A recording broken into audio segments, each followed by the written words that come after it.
कुछ कथित लेखकों और कलाकारों ने जिस प्रकार से अब भारत विरोधी स्वर ही, यानी अब भाजपा का नहीं बल्कि भारत विरोधी स्वर ही उठाना शुरू किया है, दुर्भाग्य से उस स्वर के साथ शाहरुख खान जैसे लोगों के भी स्वर मिले हैं।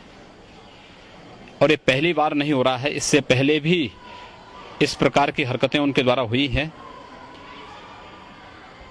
शाहरुख खान को इस बात को याद रखना चाहिए कि अगर इस देश का बहुसंख्यक समाज उनकी फिल्मों का बहिष्कार कर देगा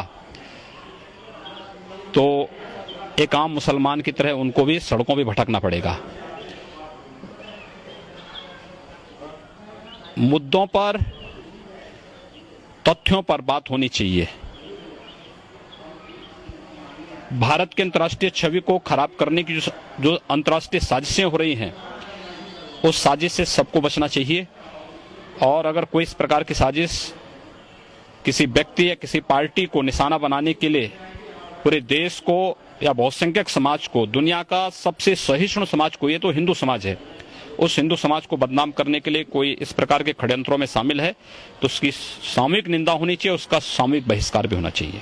पाक आतंकी और मुंबई ब्लास्ट का मुख्य आरोपी है हाफिज सईद ने जो है कहा है कि अगर ऐसे लोग शाहरुख खान हो या फिर जो साहित्यकार हैं वो लोग अगर असुरक्षित महसूस कर रहे हैं भारत में तो वो पाकिस्तान आ सकते हैं। निमंत्रण दो, बखूबी जाएं लोग, हम भी इसका स्वागत करेंगे कि ये लोग जाएं। कम से कम भारत को बदनाम करने वाले लोग अपनी वास्तविकता और अपनी औकात को भी समझेंगे।